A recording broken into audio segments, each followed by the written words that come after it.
ejercer como docente de posgrado en la Universidad Nacional de Rosario. Finalmente nos acompaña el doctor Juan José Ferraro, médico especialista en cirugía general y cirugía pancreática. Es miembro de la Asociación Argentina de Cirugía y de la Asociación Rosarina de Cirugía. En el Hospital Provincial del Centenario forma parte del Comité de Cirugía y es el jefe de la sección de cirugía pancreática. Asimismo, es docente de grado y posgrado en la Facultad de Ciencias Médicas de la Universidad Nacional de Rosario. Hoy estarán a cargo de la charla de Actualizaciones Científicas, Cáncer de Páncreas, un enfoque multidisciplinario, donde abordarán los siguientes ejes: el estado actual de la enfermedad, hablando de la epidemiología y la estadística, la anatomía patológica de la enfermedad, la sintomatología y metodología diagnóstica, el tratamiento y pronóstico y los nuevos enfoques terapéuticos para esta patología. Estimados doctores, les agradecemos enormemente por acompañarnos y el espacio es todo suyo. Doctora Nosito, si quiere compartir la pantalla o la esperamos, no hay problema. Está muteada, creo, si no me equivoco. Estoy muteada, sí. Sí, no, compartila, por favor, me quedé sin internet de golpe y me fui. Bueno, ahí... ¿Querés compartir? Sí, dale, gracias. Para evitar demoras.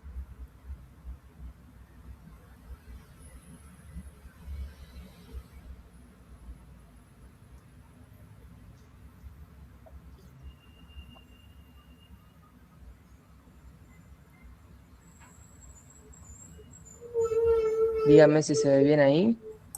Sí, si podés, vamos a achicar ustedes la pantalla o... Ahí está, listo, perfecto. Bueno, a ver, a mí me gusta ver las caras en general para saber que no están totalmente dormidos, ¿no? Bueno, muchas gracias ante todo por la invitación. Es un gusto compartir esto y fundamentalmente con estudiantes. Y bueno, vamos a ver qué les podemos dejar en claro y si realmente pueden aprovechar esta disertación. Invité a dos personas que, bueno, un cirujano, que es el doctor Juan José Ferraro, que ya verán parte de su currículum, y la doctora Cristina Nasurdi, que también ya lo verán en su momento. Bueno, ¿y por qué invité a estas dos personas? No solo porque manejan muy bien el tema, sino porque he tenido la suerte de poder trabajar con ellas durante muchos años. Y bueno, trabajé muy bien, son muy amables, son muy criteriosos, y me pareció que podían ser de mucha utilidad para ustedes. ¿Pasó o pasás? Bien. Bueno, este sería el título de la charla.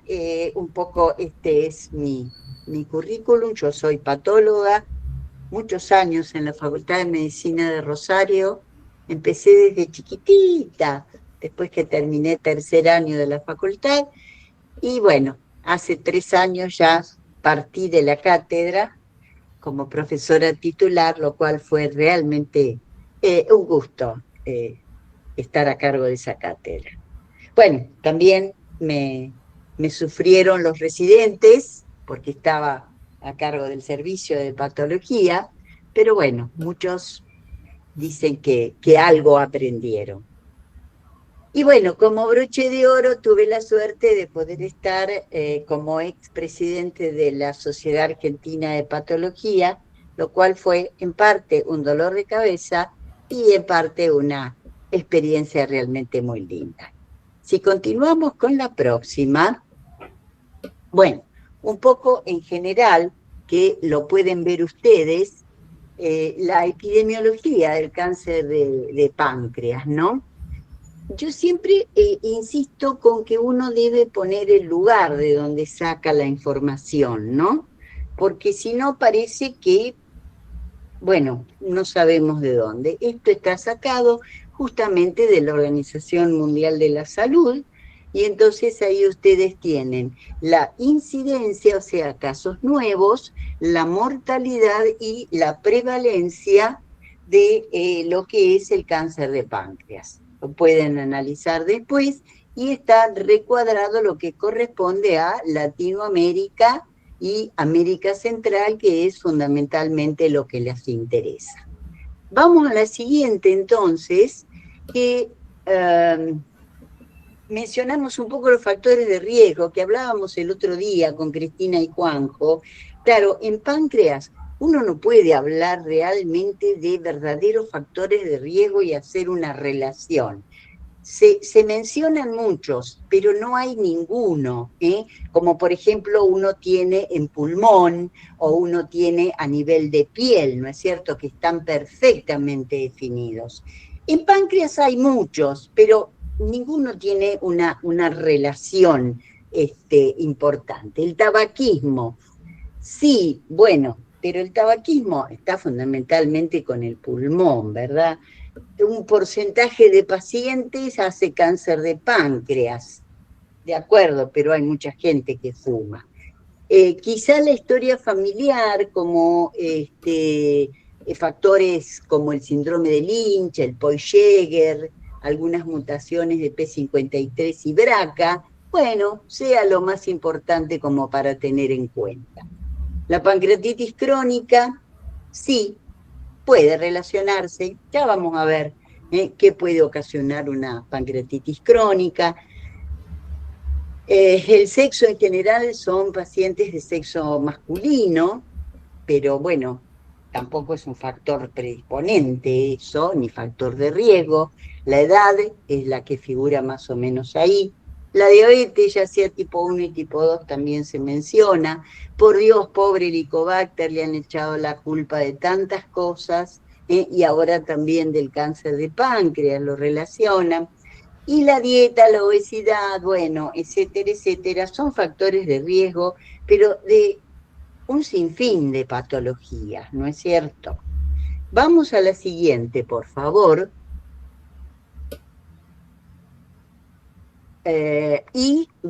Bueno, entremos entonces en lo que es verdaderamente la anatomía patológica.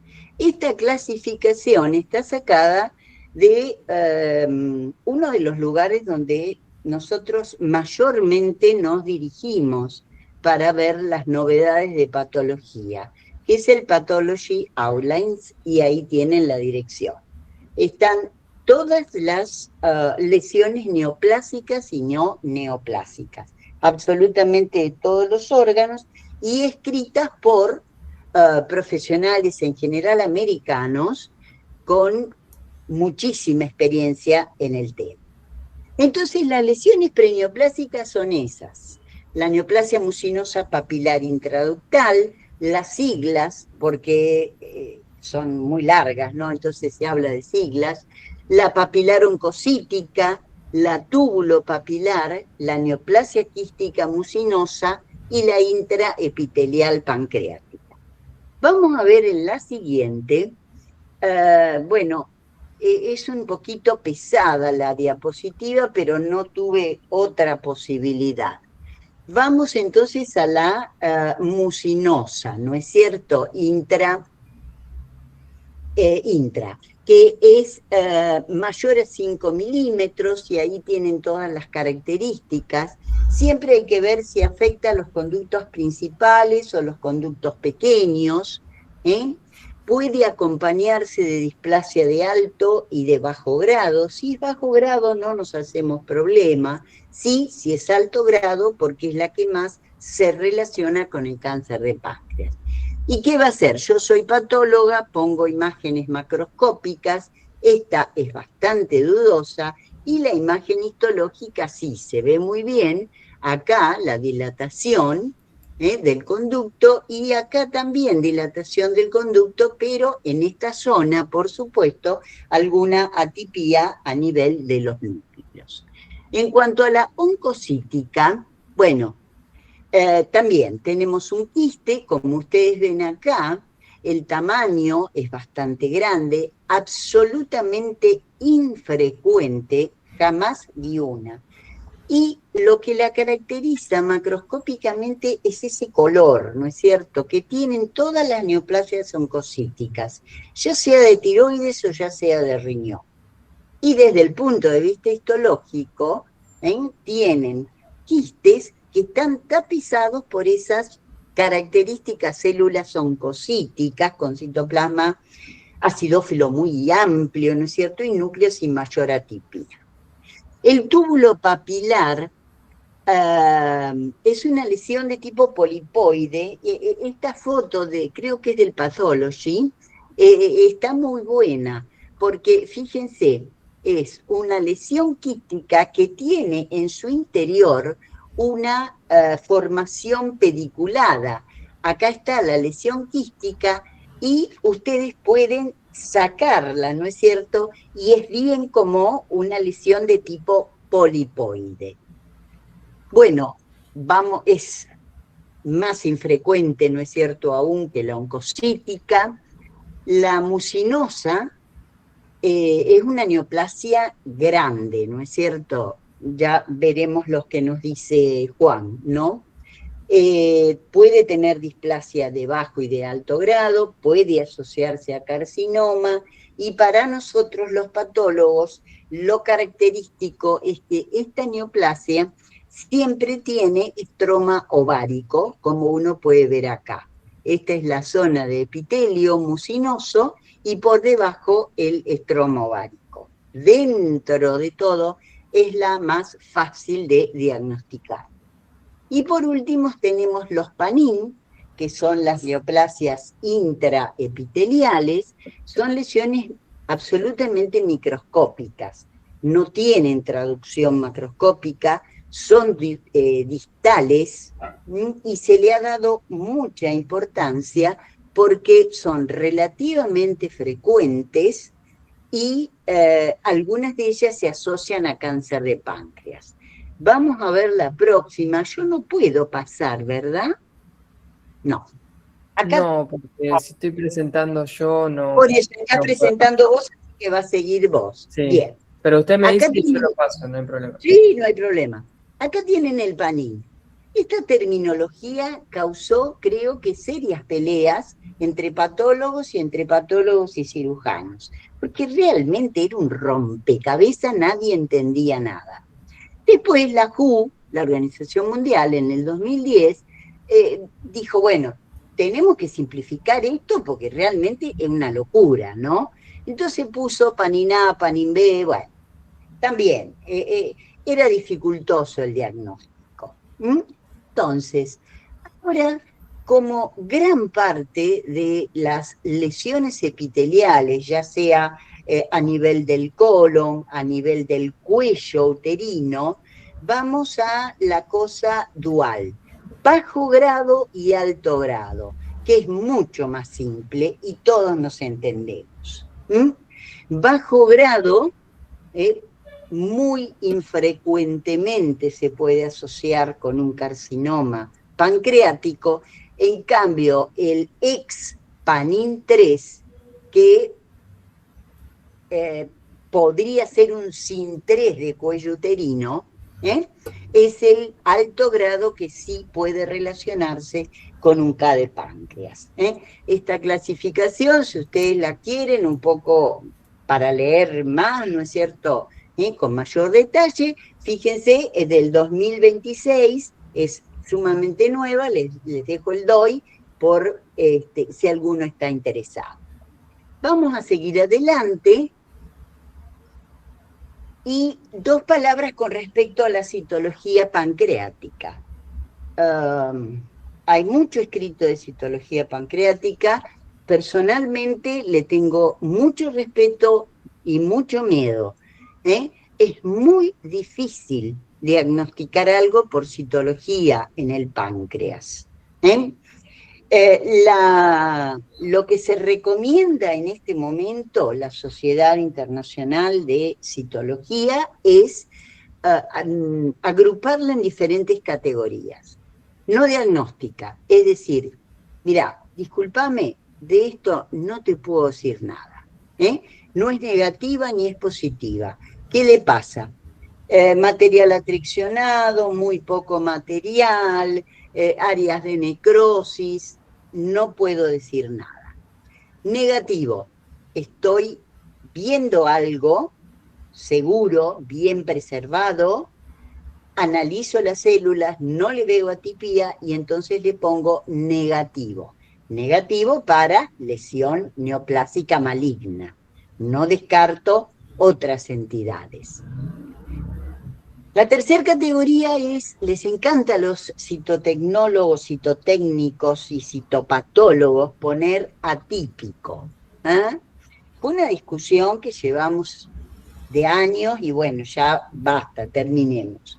Para citología, atípico significa no típico.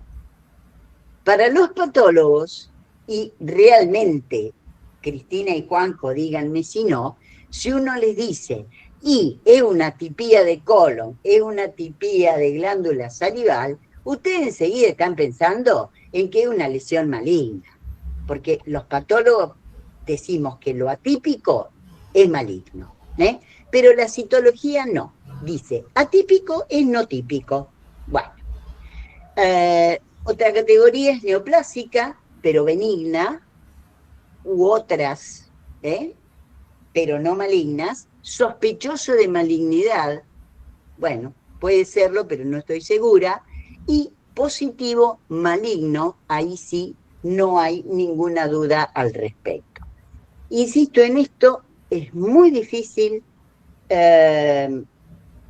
hay fenómenos o hay patologías reactivas del páncreas que ponen a las células así, enloquecen los núcleos, lo hacen hipercromáticos, lo hacen reactivos y, bueno, cuesta mucho diferenciarlo de una lesión neoplásica. Así que la citología pancreática, para mi gusto, con respeto. Vamos a la siguiente, que creo que es congelación. Bueno, otro problema más, ¿no? Estudio intraoperatorio. A ver, yo pregunto siempre, vos hablas de estudio intraoperatorio, ¿lo hacés con citología o lo hacés con un crióstato, con un corte? ¿Qué necesito?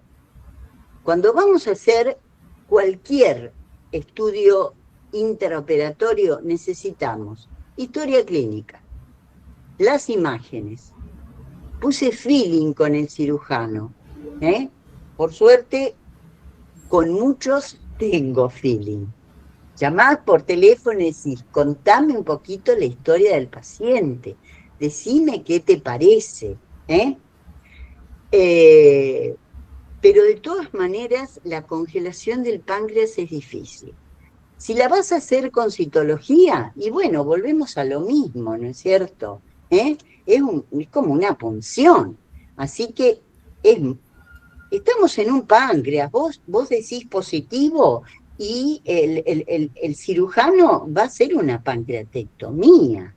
Y después te querés morir cuando no encontrás el carcinoma, ¿no es cierto? Entre una pancreatitis crónica y un cáncer de páncreas, muchas veces por interoperatoria, es muy difícil definir. La pancreatitis crónica es un fenómeno inflamatorio que hace que los ductos, las células que forman parte de los ductos, se pongan muy reactivas. Entonces hay que tener muchísima experiencia, muchísima cancha para decir, esto es reactivo, esto es neoplásico. Si estamos hablando de un corte por crióstato, bueno, estas son imágenes de un corte por crióstato. Y acá, y yo tampoco tengo problemas en decirte que esto es un carcinoma. No tengo ningún problema. Si me das esto. Tengo la desmoplasia y tengo un túbulo que tiene células horribles. Si en una intraoperatoria, esto también lo es, me encuentro con esto, esta imagen es un nervio y esto es un ducto. Y bueno, eso es una invasión perineural. ¿Quién va a hacer una invasión perineural si no es un cáncer de páncreas? No hay otro, ¿no es cierto? Y bueno, lo mismo estamos acá, y si en una intraoperatoria me mandan un ganglio y yo puedo hacer cortes, es relativamente fácil diagnosticar si es positivo o negativo. Es decir, la congelación del páncreas depende del método que estemos usando, ¿no es cierto? Cuando hacemos cortes por congelación, no digo que es fácil, pero bueno, da mucho más rédito. Y claro, hay algunos tips, ¿no es cierto? Bueno, a ver, pérdida de la arquitectura. Sí, eso, la arquitectura la veo si tengo un corte. La tipía la veo en citología y en el corte, pero la tipía también puede ser inflamatoria.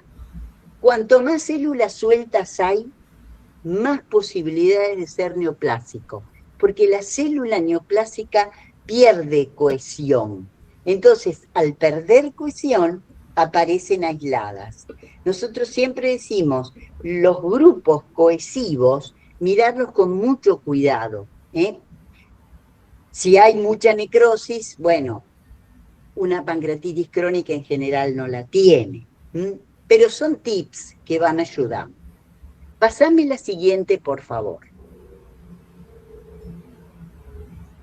Procesamiento macroscópico del páncreas. Es un dolor de cabeza, y no ha costado la vida, pero casi ha costado la vida de más de un residente de patología. No es fácil manejar el páncreas. A mí me gustaba muchísimo lo primero, ir a quirófano, sea la hora que sea y tardara el tiempo que tardara. ¿Por qué? Porque me gusta que el cirujano me ubique ese páncreas. Cuando el páncreas está fijado, se retuerce todo, te resulta muy difícil identificar las cosas. Entonces, cuando lo vemos en fresco, juntos, bueno, a ver, acá tenemos la cabeza, el cuerpo, depende del tipo de cirugía que se haga. ¿Por qué no me reparás los márgenes que a vos te interesen en este caso en particular? ¿Podemos buscar la vía biliar y el Wilson juntos para ver cómo después le doy entrada yo? Entonces, una vez que vi con el cirujano todo eso, inmediatamente pongo la pieza en formol al 10%, ni más ni menos. Y después, bueno, por supuesto voy haciendo cortes transversales de la pieza de pancreatectomía. Se debe medir el tumor y siempre insisto, un tumor es tridimensional. Dejen de darme una medida. No, necesito las 3 medidas de un tumor, de cualquier lado, ¿no es cierto? No sé por qué se ha perdido esa buena costumbre. Y después, por supuesto, el residente de patología tiene que saber muy bien describir el tumor, cómo son los márgenes, cómo es el color, cómo es la consistencia. De acuerdo a lo que le dijo el cirujano, marca los límites y los pinta con tinta china. ¿Por qué los pinta con tinta china? Porque de ahí va a ser el corte y después, cuando nosotros miramos al microscopio, la tinta china refleja el margen, con lo cual sé si el tumor llega o supera el límite quirúrgico que al cirujano le interesa. El páncreas remanente siempre debe estar muestreado. Es otra cosa que a veces no se hace. No, muestremos el páncreas remanente. Algo podemos encontrar. Sigamos. Y la imagen histológica, bueno, acá tiene una macroscopía. Esto es un tumor enorme, ¿no es cierto? Creería que ubicado en la cabeza del páncreas, porque esto parece el duodeno. Y otra imagen totalmente distinta, probablemente menos desmoplásico. Por supuesto, son adenocarcinomas, estamos hablando de carcinomas ductales, así que son adenocarcinomas. Estas son glándulas con importante atipía. Esto es una cosa que siempre buscamos, la invasión perineural, porque si uno tiene dudas, che, ¿es reactivo o es neoplásico? Y hay una invasión perineural, olvídate, es neoplásico seguramente.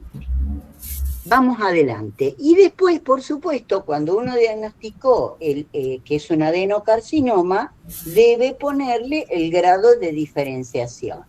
Es un G1, o sea, un bien diferenciado, y lo vamos graduando de acuerdo al porcentaje de formación de glándulas. 95 para un G1, 50-95 para un G2, y menos del 50 para un G3. Adelante. Bueno, y la otra cosa que por supuesto puede hacer un páncreas son metástasis. Acá tiene metástasis en la superficie de corte de un hígado y acá en la superficie externa. ¿Dónde metastatiza? Bueno, normalmente o más frecuentemente en esas localizaciones. Si se encuentra una lesión hepática, ¿no es cierto?, y se punza y nadie sabe que es un páncreas, bueno, no nos va a ser fácil decir que es la metástasis de un K de páncreas, ¿verdad? Vamos a necesitar clínica, con morfología, uno huele que puede ser, pero no puede estar seguro, y se puede llegar a confirmar con la inmuno. Pero yo insisto, la inmuno es algo adicional. La clínica tiene que estar primero. Como se decía en mis épocas, la clínica es soberana. Entonces, primero contámela antes de mandar una aguja al hígado y pedirme hacer inmuno. No, hay que usar las células grises que decía Poirot de Agatha Christie. Bueno, vamos a la siguiente. Bueno, la inmunohistoquímica sí, la hacemos, por supuesto, como complementaria. Me habían pedido ustedes que mencionara algunos marcadores. El CA19-9, bueno, ustedes lo piden, ¿no es cierto?, como laboratorio. Y nosotros también podemos hacer la coloración con CA19-9. Es lo que más usamos. P53, que muchas veces es positivo. El SMAD4 es un marcador muy específico de malignidad. En general, esto es SMAD4. Lo que está de marrón, es inmuno, eso es páncreas normal. Lo que está sin teñir es cáncer de páncreas, porque el SMAD4 se inactiva en el cáncer de páncreas. Y entonces no veo coloración. Bueno, todos los MUC, bueno, hay muchos positivos, ¿no es cierto? Y también el HER2, que ustedes habrán escuchado, más que todo con mama, también se puede hacer la inmunohistoquímica para páncreas. Esta es la imagen de un P53 positivo. P53 es nuclear, y entonces todo lo que ustedes ven de marrón es P53. Vamos a la siguiente, que me parece que entramos en biología molecular, que bueno, va a ser el boom, y ya lo es. En la biología molecular del K de páncreas, bueno, podemos hablar de un CARRAS, del supresor de tumores SDKN2A, que se está viendo en muchos tumores, no solo en páncreas. Por supuesto, P53, SMAD4, muy específico de páncreas, y HER2, que puede estar sobreexpresado o no. Después le vamos a preguntar a Cristina si realmente tiene mucho valor el HER2 en el páncreas. Seguí nomás. Dos palabras que también ustedes me habían pedido, ¿no es cierto?, de algún modelo de investigación del cáncer de páncreas. También Cristina después se va a referir a esto. Este esquema está sacado de esta revista, ustedes me dirán es medio vieja, sí, en 2016, pero bueno, todavía le agregué algunas cosas más nuevas, pero sigue un poco en vigencia, ¿no? Y fíjense qué interesante. A ver,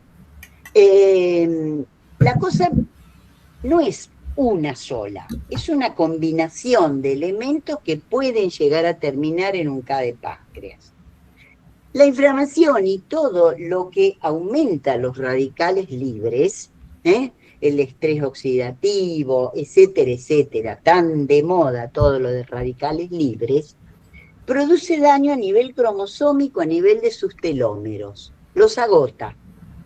Entonces se acortan, que es lo que nos pasa, ¿no es cierto?, con el correr del tiempo, porque nuestros radicales libres actúan y tenemos telómeros más cortitos con la senectud.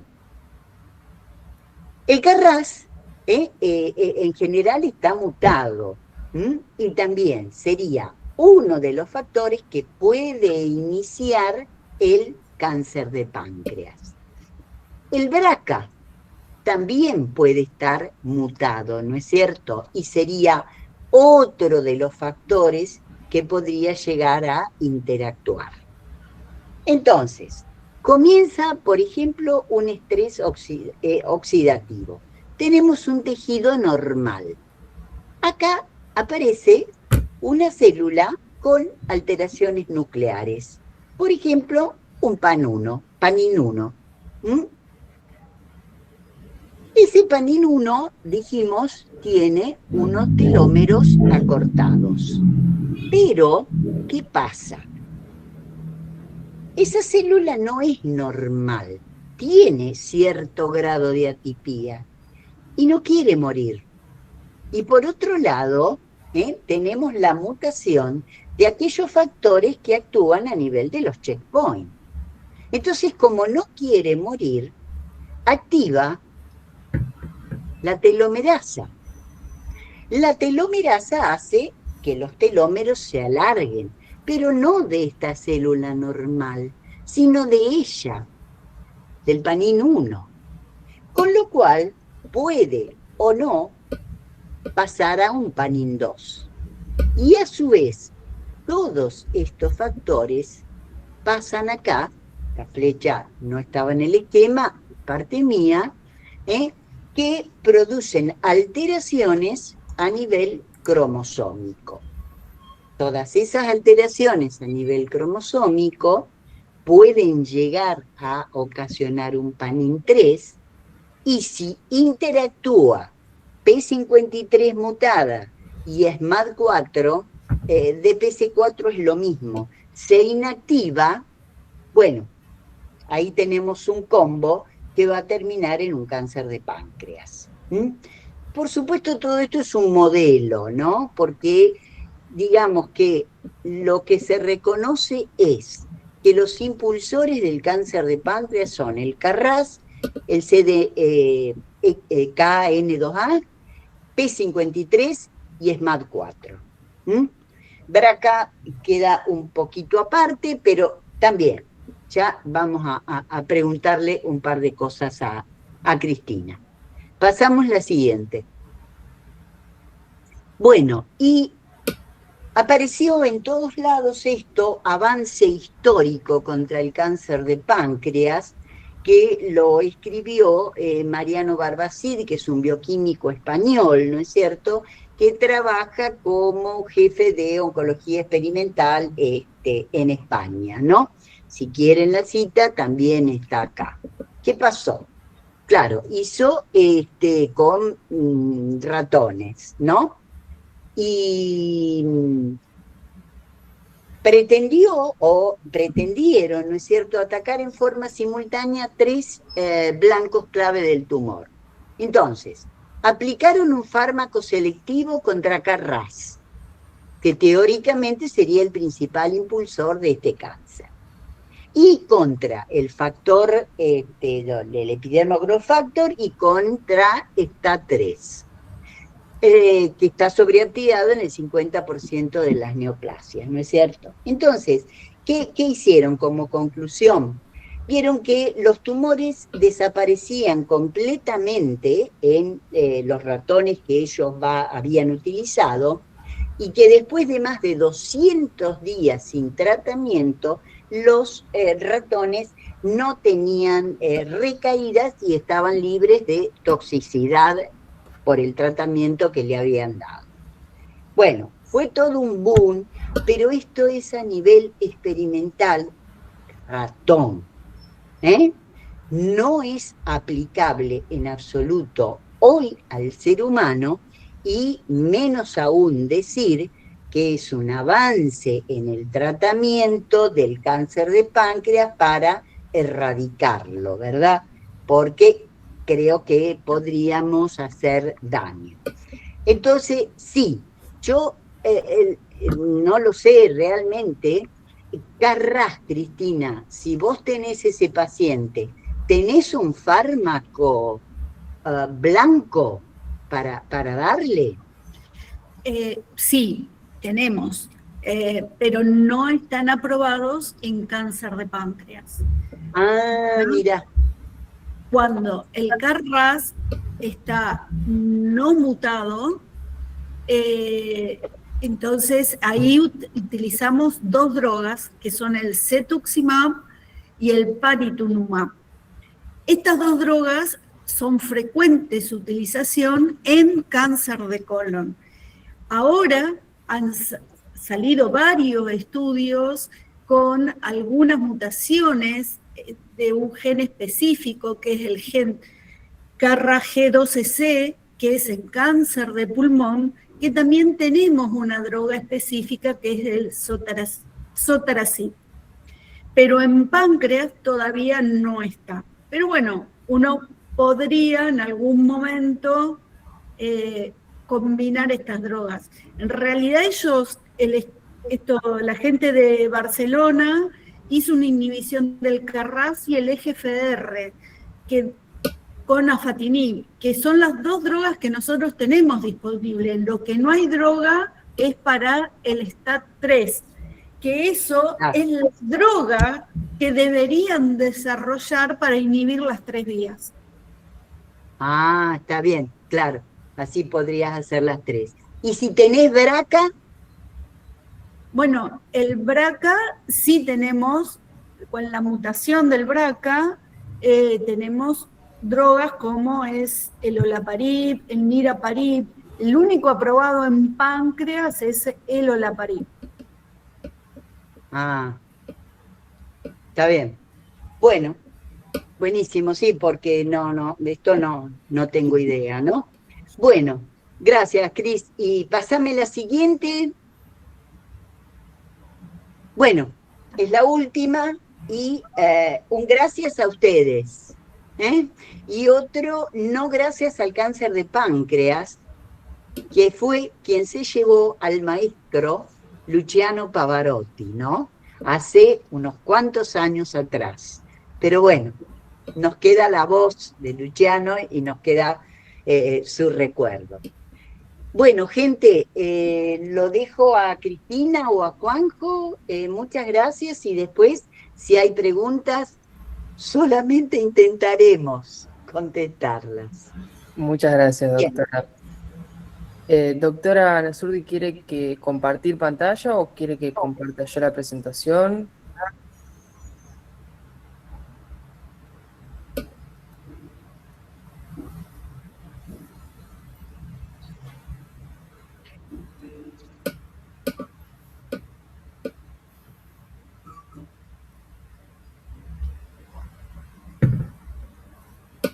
Yo no escucho. Ah, está muteada. Doctora. Ahora sí, claro, porque la veo. Así, porque se ve que no puedo. Bueno, comparto yo, no hay problema. A ver si ahí compartir. Dale, compartilo vos y yo lo voy. Bueno, no hay problema, no hay problema.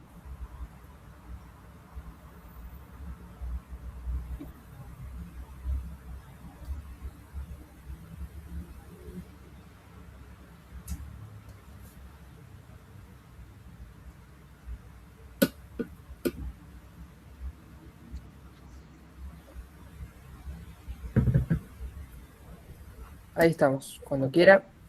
Bueno, dale, pasalo. Se ve que se ha movido Sí, alguna usted me va diciendo y yo lo paso. Dale, pásalo. Bueno, pasar, ahí está. Bueno, como decía un poco Analía, y no quiero repetir mucho, la realidad que el cáncer de páncreas es uno de los tumores más agresivos que nosotros tenemos en lo que es la oncología clínica. Tiene una incidencia que se ocupa, pásame la próxima, si uno va, la incidencia de este tumor a nivel mundial ocupa el puesto número 12, pero en su mortalidad ocupa el puesto número 6. La próxima, nosotros en nuestro país, esto es la última incidencia que tiene el Instituto Nacional del Cáncer de la Argentina, en nuestro país, tanto en hombres, ocupa el 5º puesto con una incidencia aproximadamente del 7%, y en la mujer el 6º puesto con una incidencia del 5%. Vamos a la próxima. Se dice que en Estados Unidos en el 2030 prácticamente va a ser la segunda causa de muerte el cáncer de páncreas. Muy alta la incidencia. Y esto está básicamente, como ya lo dijo un poco Analía, con el alto consumo de alcohol que se está teniendo. ¿Cómo se va a presentar el cáncer de páncreas? Básicamente en una forma muy insidiosa. Y a diferencia de otros tumores que nosotros tenemos con síntomas que el paciente viene a veces de 3, 4, 5, 6 meses, los pacientes tienen síntomas que van apareciendo entre 1 y 2 meses previos, son muy insidiosos, pero cada vez se van acentuando más. Y esto es básicamente la astenia, que es el cansancio que tiene el paciente. Tiene una pérdida de peso muy marcada, y esta pérdida de peso también es un factor pronóstico en cuanto a la posterior cirugía y respuesta que podamos tener de los tratamientos. El dolor abdominal que es periumbilical, que se va a extender muchas veces hacia ambos flancos, o aparece, según la localización en cola de páncreas, a nivel como si nos doliera la columna. Puede tener ictericia, que es el color amarillento de las escleras, ¿no es cierto? Y es la famosa ictericia fría, por lo cual el paciente consulta. Me puse amarillo 2 o 3 días atrás. Y la pérdida de apetito y por consiguiente esta franca pérdida de peso, que en general suele ser más del 10% del peso corporal total del paciente al momento de la presentación. La próxima, otra más. Y vamos a hablar de síndromes paraneoplásicos. Creo que esto no es la que yo... Perdón, pero te voy a mandar... Si vos me indicás cómo yo debo compartir... Sí, no hay problema. Aguárdeme que no sé, porque esto no es la... No pasa nada. A ver, pongo compartir. Compartir, y fíjese si le aparece o compartir la pantalla completa, que por ahí es lo más fácil, que se comparte la pantalla y usted abre PowerPoint ahí, y si no, puede ser una pestaña.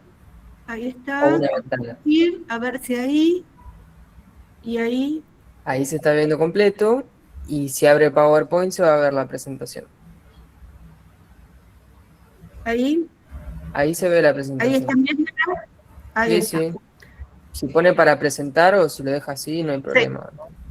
No, vamos a poner. Ahí está. Ahí estamos. Y yo ahí sí, yo les puedo ir mostrando. Entonces, y estos son los síntomas que habitualmente uno va teniendo, lo que les dije anteriormente. Esto es lo clásico, pero también el cáncer de páncreas, y lo mismo que el cáncer de pulmón, se presenta con lo que se llaman síndromes paraneoplásicos. ¿Qué son los síndromes paraneoplásicos? signos o síntomas que presentan los pacientes muchas veces previo al diagnóstico de una enfermedad oncológica. Uno de ellos es la tromboflebitis migratoria o el síndrome de Trousseau, que es lo más frecuente que nosotros tenemos. Y acá le puse algunas imágenes. Esto es un brazo con la trombosis, y esto es una trombosis de miembro inferior. Siempre que uno tiene una sospecha de trombosis es el aumento del diámetro de uno de los miembros, ya sea brazo, piernas.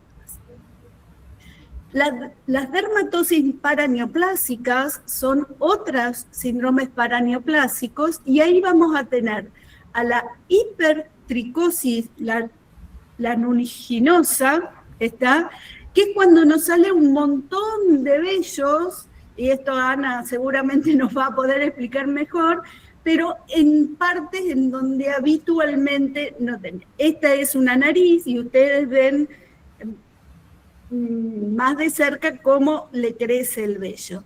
La cantosis nigricans, que eso es típico también en algunos pacientes diabéticos, ¿no es cierto?, son esas rayas negras que aparecen en la base del cuello, en las axilas, alteraciones metabólicas, y debemos pensar y tener la sospecha de un cáncer de páncreas en aquellos pacientes en que aparece una diabetes mellitus, o sea, una diabetes insulino dependiente que no puede ser fácilmente controlada y ese paciente tiene por encima de 50 años.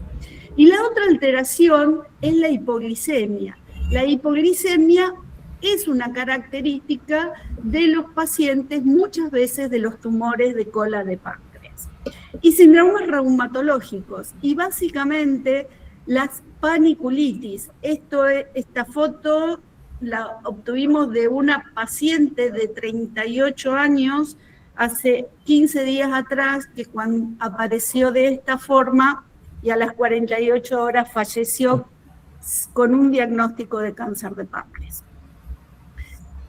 ¿Y cómo empiezo a estudiar un paciente? La primera cosa que uno, aparte de revisarlo y de verlo, vamos a pedirles imágenes. Y esas imágenes básicamente va a ser una tomografía de abdomen y pelvis con contraste que sirve para el diagnóstico y para definir el compromiso locorregional. Y ahí Juanjo va a insistir un poquito, porque ahí nos va a definir estos estudios si el paciente es potencialmente resecable de entrada, aquel paciente a lo cual nosotros llamamos que es borderline, que está comprometiendo la vena mesentérica superior o la arteria mesentérica,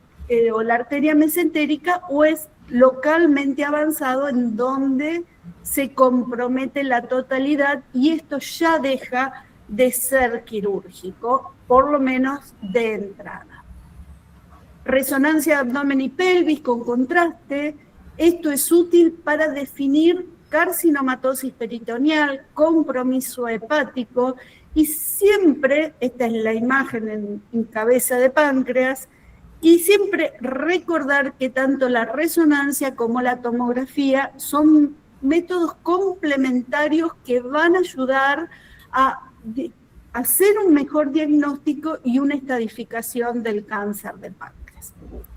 La ecoendoscopía sirve para la realización de la biopsia, esto es, realizar una endoscopía en donde llega a la lesión tumoral y ahí el endoscopista coloca una aguja y toma una biopsia directamente. Esto es muy importante para aquellos pacientes en los cuales uno no va a hacer una cirugía de entrada el obtener un diagnóstico de enfermedad oncológica. Y el PET de cuerpo entero, es útil para la estadificación a distancia. Esto es, muchas veces tenemos compromiso ganglionar retroperitoneal, ganglios supraclaviculares, que a veces pasan desapercibidos porque están más bajos, por debajo de la clavícula, y esto ya hace que el paciente deje de ser quirúrgico. Marcadores tumorales. Marcadores tumorales tenemos uno que es el fundamental, que es el antígeno, el 19-9. Esto es un marcador específico de páncreas y sus niveles se van a relacionar con carga tumoral y supervivencia. Y esto es importante, tener siempre el diagnóstico previo a una cirugía o al inicio de un tratamiento de quimioterapia, porque su descenso o la persistencia del aumento de este marcador va a estar hablando de mejor pronóstico o de peor pronóstico. Y hay un corte que son las 200 unidades, ¿no es cierto? Aproximadamente en aquellos pacientes que cuando empiezan un tratamiento tienen menos de 200, va a tener una mejor evolución que aquellos pacientes que tienen más de 200 unidades. Y esto también tiene mucho que ver con los tratamientos. Si el paciente empieza con valores altos y empieza a caer, ese paciente va a tener una mejor respuesta, ya sea a la cirugía o a los tratamientos de quimioterapia. Y un poco hablaba antes, Analía, de algunos síndromes hereditarios y hablaba del BRCA. Y el BRCA uno debe tener la sospecha o existen tumores en los cuales se asocian, como son los cánceres de ovario y de mama. Los cánceres de ovario y de mama se caracterizan por tener las mutaciones de BRCA1 y BRCA2, y estos son pacientes que también debemos investigar el cáncer de páncreas. Y como ven, la frecuencia de las mutaciones de cualquiera de estos dos genes es entre un 5 y un 10%. ¿Cuáles son las otras cosas? El síndrome de Lynch. El síndrome de Lynch es una poliposis hereditaria colónica en donde básicamente va a afectar a pacientes muy jóvenes, en donde tienen inestabilidad satelital, y esa inestabilidad en el cáncer de páncreas es entre el 5 y el 10%. Cuando aparecen estas mutaciones, tanto la inestabilidad satelital como el BRCA en el cáncer de páncreas, tenemos opciones de tratamiento, pero esto no es en enfermedad temprana, es en enfermedad avanzada. Pero sí, esto nos obliga a estudiar al resto de la familia. Y acá vamos a lo que son algunas de nuestras guías. ESMO es una de las guías de la Escuela Europea de Oncología o la Sociedad Europea de Oncología, en donde ustedes van a ver, ¿se lee el cursor? Sí. Van a ver que es resecable, y entonces hay esto. Sepan que si hay cosas, todos insistimos en lo multidisciplinario de los comités de tumores, pero hay tumores en donde sí o sí debemos ser necesariamente compartirlo con los cirujanos, con los radiólogos, porque vamos a tomar conductas que van a decidir la sobrevida o no del paciente. Y cuando el cirujano dice que es resecable, no hay duda que se debe resecar ese tumor. Hay estudios que dicen que no hay ninguna ventaja hacer un tratamiento en un paciente que es resecable de entrada sobre aquel que yo le hago quimioterapia y después lo opero. Entonces, si el paciente está en condiciones, el tumor está en condiciones, a ese paciente se lo va a operar y posteriormente le vamos a hacer un tratamiento adyuvante. En cambio, si el paciente está en ese intermedio, que son los tumores borderline, estos tumores borderline son aquellos que que van a ser, tienen compromiso de la vena mesentérica superior y de la arteria mesentérica superior en menos de 180 grados. Hay otras cosas que también ven los cirujanos, pero básicamente para recordar esto, menos de 180 es un borderline y podemos hacer un tratamiento. Si es más de 180, vamos a hacer un tratamiento y ya la posibilidad de resección quirúrgica de entrada es mucho más dificultosa. Cuando el cirujano opera, y esto después Juanjo nos lo va a decir mejor, nosotros como oncólogos clínicos necesitamos saber determinadas cosas, que el patólogo nos diga cómo están los márgenes, la extensión de los ganglios linfáticos, Juanjo le va a hablar de R1, R1, R0, D1, D2, todo eso. El grado de diferenciación, ¿cuál era, como les decía, el CA19-9? Si el tumor está asociado a un proceso inflamatorio, como es una pancreatitis asociada, el performance status, ¿qué es el performance status? ¿Cómo está clínicamente el paciente? Su índice de masa corporal, si se puede movilizar, cuánto tiempo pasa en cama, y factores como puede ser el desarrollo de una quimioterapia adyuvante. ¿Y a qué llamamos quimioterapia adyuvante? Vamos a llamar aquel tratamiento que después de la cirugía no hay evidencia macroscópica de enfermedad a distancia. O sea, que teníamos una tomografía, una resonancia o un PET en donde solamente teníamos la lesión del páncreas, esto fue resecado y no hay evidencia de enfermedad en otra parte. Sí puede ser microscópica, pero esto ya hoy por hoy no lo podemos determinar. Y acá hay dos esquemas de tratamiento adyuvante. Uno, que es gemcitabina y capecitabina, y el otro es el FOLFIRINOX. Estos son todas drogas que nosotros utilizamos. Hoy por hoy hacemos combinación de drogas, no hacemos monodrogas, a no ser que el paciente no tenga un performance status adecuado. Y realmente, si uno ve las curvas y la sobrevida de estos pacientes, obviamente el tratamiento ideal es el FOLFIRINOX. Pero ¿qué sucede? El FOLFIRINOX es sumamente tóxico. Entonces, ahí necesitamos tener pacientes muy jóvenes en muy buen estado general. ¿Por qué? Porque estos pacientes pueden tener descenso de glóbulos blancos, descenso de plaquetas, y es un tratamiento que se hace cada 15 días. Entonces es sumamente agresivo. En general, a veces los pacientes no los toleran y debemos suspender. Entonces, el GEMCAPE es un tratamiento mucho más tolerado. Esto uno lo piensa en pacientes mayores de 65, 70 años, está como alternativa de tratamiento.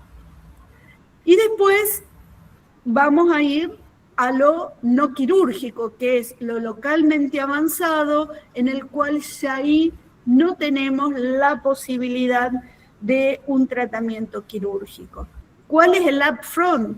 Es el FOLFIRINOX. No hay duda que este es el tratamiento ideal, y también se han ido comparando con otros esquemas de tratamiento, con FOLFOX, etc., y con nab-paclitaxel, y ellos se han demostrado que en realidad el mejor esquema, el FOLFOX, si bien tiene muchísima toxicidad, y este estudio, que es del año pasado, se tuvo que suspender por la toxicidad y muerte de los pacientes dentro del estudio.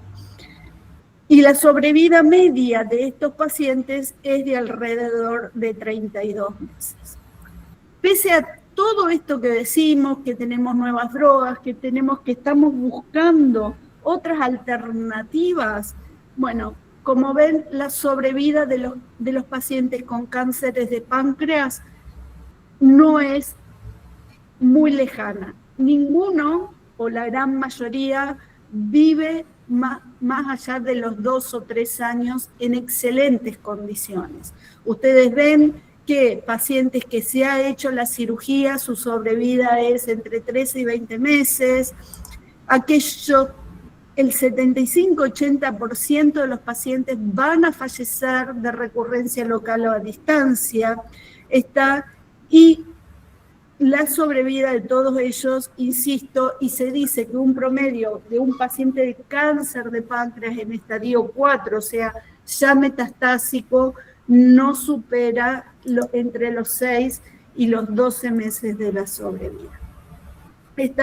Y esto, bueno, todos lo conocen, son los pasillos del hospital, parte de nuestros residentes, el staff, estas son la gente de imágenes, de radioterapia, con los cuales compartimos el comité de tumores. Nos faltan los cirujanos a las 8 de la mañana los jueves, pero bueno, muchas gracias a todos y estoy dispuesta a sus preguntas.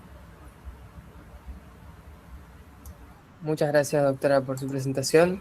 Vamos a dejar las preguntas para el final, también sumando a las preguntas que tengan para la doctora Nocito.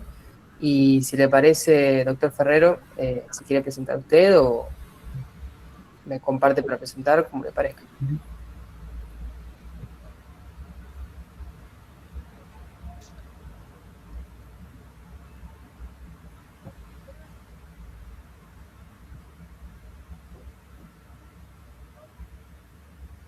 Bueno, ahí estamos. ¿Me escuchan bien? Perfecto. Bueno. Perfecto. Buenas tardes. Muchas gracias por la invitación al comité organizador.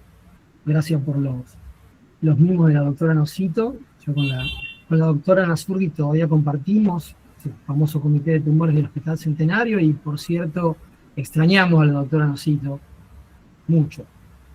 Así que, bueno, no demoramos más y empezamos en lo que respecta fundamentalmente al diagnóstico, profundizar un poco lo que ya dijo la doctora Nazurdi y el tratamiento quirúrgico.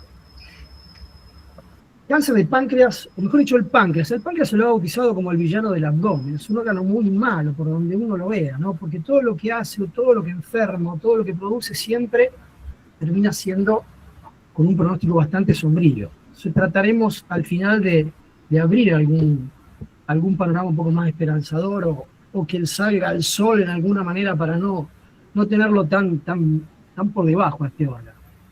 Fundamentalmente me voy a referir a lo que son los tumores sólidos. La doctora Nocito mencionó algunas características histológicas provenientes de tumores que, a punto de partida de la degeneración neoplásica de tumores quísticos. Realmente no involucré esa parte porque el tema es, por cuestiones de tiempo, inabordable, ¿no?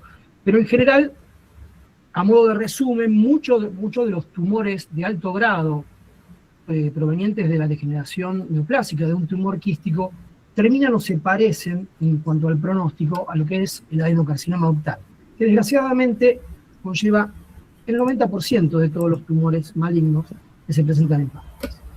Entonces, el páncreas es un órgano retroperitoneal con función mixta, endocrina y exócrina, ubicado por detrás del estómago del colon, en la transcavidad de los epiplones. Anatómicamente tiene una cabeza, un cuerpo y una cola, y los tumores, obviamente, se van a desarrollar en cualquier nivel, en la glándula. Por eso está ejemplificado lo que son los tumores de cabeza o los tumores de cuerpo y cola. En general, bueno, histológicamente y en cuanto al comportamiento van a presentarse de manera similar, quizás puede haber alguna diferencia en cuanto a la presentación clínica. Cuando de lleno vamos al diagnóstico por imagen, les voy a obviar fundamentalmente lo que es el diagnóstico clínico o el diagnóstico bioquímico.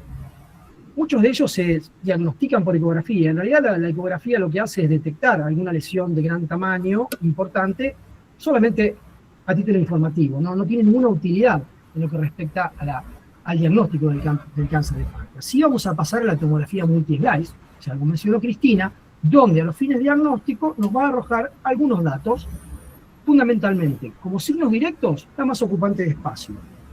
Se ve el mouse, la masa ocupante de espacio, ¿sí? Una lesión hipodensa, en este caso en la cabeza, que va a tener una tinción diferente al resto del parénquima, ¿sí? Y esa es la utilidad. Existe un protocolo para páncreas en la solicitud de una tomografía multi-slice, ¿sí? Con las 3 fases, la fase sin contraste, la fase arterial y la fase portal o venosa, ¿sí? Donde va a demostrar las características que tiene esa lesión sólida con respecto al parénquima circundante. Los signos indirectos, producto de la presencia de esa masa ocupante de espacio, en general, a nivel cefálico, son 2. La atrofia y la obstrucción que produce a nivel corporocaudal, que se manifiesta por un adelgazamiento del parénquima pancreático, y dilatación distal del conducto de Wilson, y a nivel biliar lo que va a producir es una dilatación de la vía biliar, y en el caso de que tenga el paciente la vesícula in situ, ¿sí? El signo de Cuversier-Terrier, la dilatación de la vesícula, que muchas veces es una tumoración que hasta puede ser palpable en la fosa ilíaca derecha, indolora, a diferencia de otros procesos vesiculares. Entonces acá vemos la masa ocupante de espacio, la dilatación del conducto de Wilson, la atrofia corporocaudal, ¿sí? En este caso, la dilatación, el signo del doble conducto, ¿sí? Es la denominación que recibe en general cuando tenemos la masa y verse las 2 dilataciones, tanto de la vía biliar como del conducto de Wilson. Esta es otra imagen, ¿sí? Y este es un corte axial donde se va a ver el signo del caño de escopeta, que es la dilatación de la vía biliar y del conducto de Wilson. Estos son signos indirectos que hacen a la confirmación diagnóstica de la lesión. Pero más importante, o de igual importancia que la confirmación diagnóstica, es la estadificación. Y acá me voy a detener un poquito más. ¿Por qué la estadificación? ¿Y qué significa la estadificación? La estadificación nos va a servir mucho a nosotros, inicialmente. ¿Por qué? Porque vamos a determinar el tratamiento. Entonces, ¿qué vamos a evaluar? Vamos a evaluar el TNM. ¿Y qué es el TNM? El T de tumor, el N de adenopatías, y el M de compromiso a distancia, o sea, de las metástasis, que en el caso del abdomen, fundamentalmente se dan en hígado o en peritoneo. ¿Y por qué tiene importancia esto? Fundamentalmente, como vamos a ver por el tipo de tratamiento, una sobreestadificación, ¿sí? Va a hacer de que ese paciente pierda la oportunidad terapéutica, que en este caso va a ser la inicial, que va a ser la cirugía, en el caso de ser un tumor resecable. Y una sobreestadificación va a producir, o sea, va a llevar a que llevemos a cabo una cirugía innecesaria, agresiva, donde los resultados no van a ser buenos. ¿Por qué? Porque vamos a ver después qué significa la resección R1, R2 o R0, que es un poco lo que va a determinar fundamentalmente el pronóstico de un paciente operado. Entonces, con respecto al compromiso vascular, vamos a tener en cuenta, fíjense, la anatomía vascular que tiene el páncreas. Es muy importante, y de ahí la agresividad que tiene este tumor. Entonces nos vamos a focalizar fundamentalmente en los grandes vasos que rodean a la glándula, la vena mesentérica superior y la vena porta, la arteria mesentérica superior, ¿sí? Y a nivel del borde superior, suprapancreático, de lo que es el tronco celíaco. El tronco celíaco que se divide en arteria hepática, la arteria esplénica, y menos importante en este caso la arteria coronaria estomática. Pero son estos vasos los que nos va a determinar realmente cuál va a ser nuestra estrategia terapéutica. ¿Por qué? Porque un tumor que se ubique en el cuerpo fundamentalmente, lo que tenemos que determinar es qué compromiso vascular va a tener con el tronco celíaco, y un tumor que se encuentre en la cabeza fundamentalmente con la vena porta y con los vasos mesentéricos superiores. Entonces, de acá viene la clasificación terapéutica, luego de la estadificación, con respecto al cáncer de páncreas. Entonces, esa clasificación, nosotros hablamos de un tumor resecable, de un tumor localmente avanzado y de un tumor avanzado o estadio 4 cuando ya presenta metástasis o carcinomatosis. ¿Qué es un tumor resecable? Muy rápido porque ya lo mencionó Cristina, es aquel tumor que no compromete ni la arteria mesentérica superior ni la vena mesentérica superior, o en el caso de que sea de cuerpo o cola, que no compromete el tronco celular. Ese paciente, upfront surgery, va a operarse, ¿sí? Un tumor localmente avanzado es cuando ya hay un compromiso vascular importante que a nosotros nos impide poder efectuar una resección satisfactoria. Voy explicando ya qué significa esa resección satisfactoria. Cuando un tumor es resecado completamente y el anatomopatólogo nos emite el informe de la pieza quirúrgica, si todos los márgenes son libres, hablamos de una resección R0. Cuando un tumor es resecado a prima facie completamente, ¿sí? O sea, lo que nosotros vemos en cirugía, y el patólogo informa que los márgenes están realmente comprometidos, ¿sí?, microscópicamente, es una resección R1. Y si por una mala indicación quirúrgica ese paciente es operado y nosotros vemos en la cirugía que queda tumor remanente, supongamos, en el borde, o sea, lo que se llama lámina posterior del páncreas, que es el gancho, lo que va hacia los vasos mesentéricos, y eso lo vemos en cirugía, eso ya es un tumor R2, obviamente incompletamente resecado desde el punto de vista macroscópico. Entonces, por eso, cuando nosotros vemos estas imágenes de un tumor localmente avanzado, directamente no tiene indicación quirúrgica porque sabemos de que no vamos a poder efectuar una resección completa. La última clasificación es ya cuando, con los estudios preoperatorios, tomografía o resonancia, ya vemos que hay compromiso peritoneal, en este caso vemos metástasis hepáticas, y como signo indirecto de afectación peritoneal, la citis neoplásica, que eso es por compromiso por carcinomatosis peritoneal.